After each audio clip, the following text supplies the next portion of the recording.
Walang pinoprotektahan, walang kasinungalingan, serbisyong totoo lang.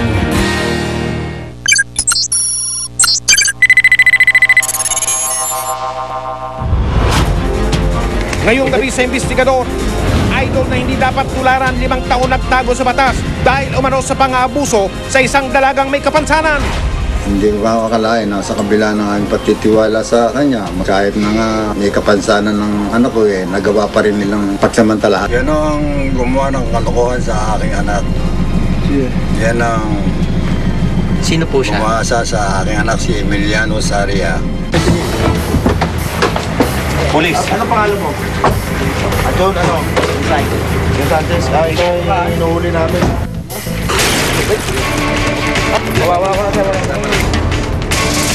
Maya ka! Ayun ka yun ka, ha? Bakit? Ayun ka! Maya!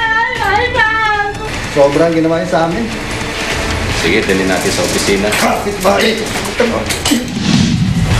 Bentahan ng mga sanggol sa Alabang Muntinlupa. Masusi naming inimbestigahan at inaksyonan. Yung babae, 20,000.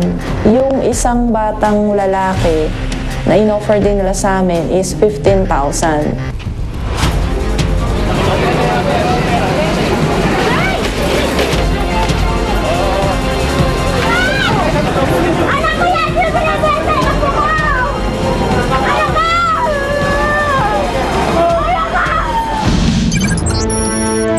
Magandang gabi po, ako si Mike Enriquez at ito ang investigador. Huwag kayong bibitiw dahil ang mga kwentong isinusumbong niyo sa amin, hindi namin tatantanan.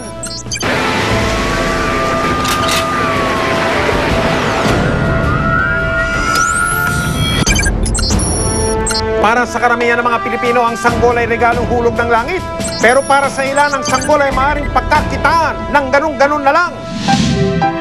Sa pagluluwal pa lang mula sa sinapupunan, tila isa ng biyaya ang sanggol na isinilang. 9 na buwang magkakabit pusod, pero habang buhay na ang magkaruktong ang tadhana ng anak at kanyang ina. Sa bawat ngiti at dampi, ang pagod at luha na papawi. Pero ang sayabang ito matutumbasan ng kaunting halaga ng salapi. Sa isang lugar na bakas ang kaunlaran, tila may puwang pa rin ang panlalamang na ginagawa dahilan ng kahirapan. Ayon sa isang impormanting nakiusap na hindi sa publiko ang kanyang pagkakakilanlan sa Alabang sa lungsod ng Muntinlupa, may ilang tao raw na hindi pangkaraniwan ang pinagkakakitaan. Ano doon, talaking bentahan ng baby. Ang nagbebenta doon, si Alin Rebecca. Siya yung nilalapitan doon ng mga tao, mga buntis, pumupunta doon sa kanya para ibenta yung mga anak. At sa tulong ng isang asset, inimbestigahan namin ang sumbong na nakarating sa aming tanggapan. Ang mga walang muwang na sanggol daw, ibinebentang parang candy lang. Bali yung nagtitinda doon ng sigarilyo, mga candy, kakilala siya. Tinanong ko, sabi ko kung kilala niya si Ali. Sabi niya, oo, yung nagbibenta ng mga bata.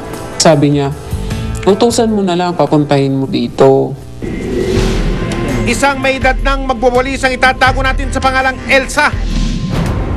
Nagpapaampon umano siya ng mga sanggol sa mga tao handa magbayad na malaking halaga ng pera. Pero kung totoo man ito, naku, isa itong malaking paglabag sa batas ng Diyos at sa batas ng tao. Kaya lahat ng transaksyon sa ali masusi naming idinokumento. Business as usual na makikilala namin si Elsa. Nung una ay nakikiramdam siya sa kausap niyang mga bagong salta. Pero nang lumaon, ipinida na niya ang mga panindang bata.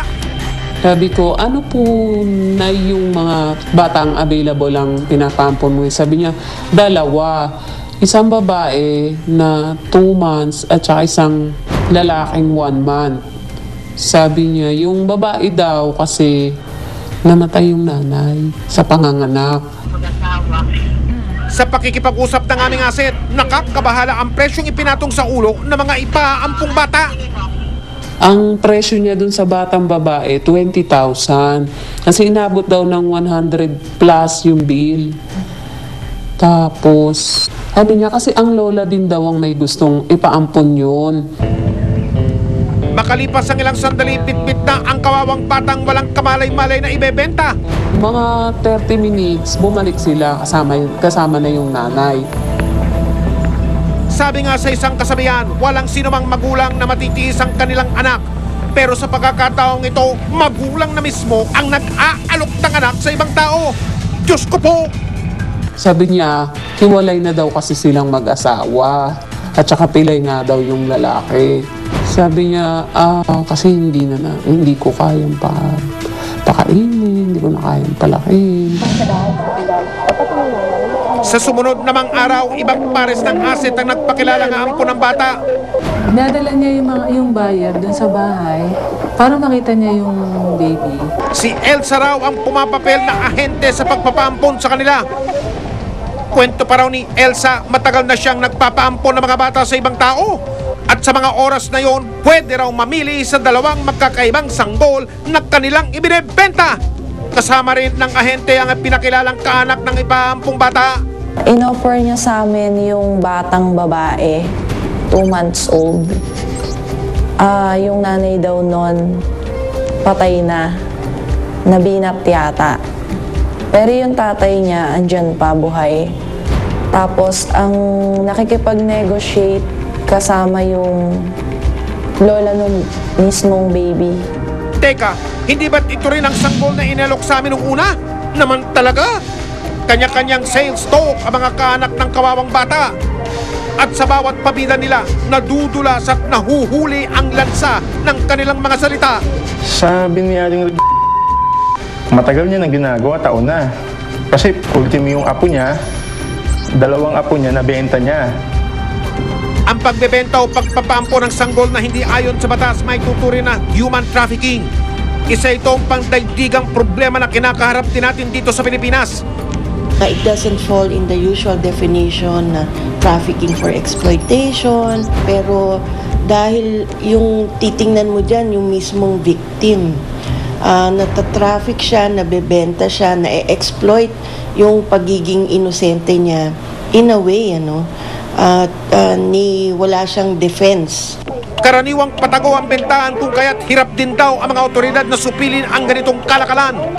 Sadly, wala masyadong data dyan. It's usually a private transaction.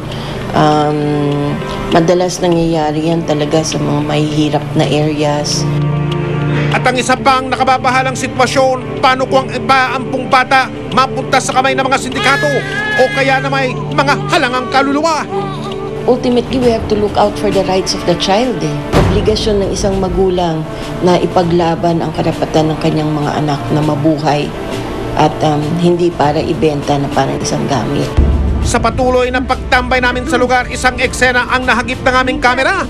Animoy babasaging bagay na iniingat-ingatan ang aming naispatan. Pati bang sanggol na ito kasama na sa mga ibinebenta? Inantay daw nila yung tatay nung bata, yung asawa na. Mabuti naman kung ganon. Pero matyaga pa rin kami nagmanman dahil tila kakaibang kinikilos ng ina. Malinaw sa mga otoridad ang ganitong uri ng pananamantala, kaya't maging sila na alarma. Dahil sa isang panig ng Metro Manila, close deal o saradong usapan na ang bentahan ng 2 sanggol na ipaampon sa iba. Susunod, binibilang ng lalaki.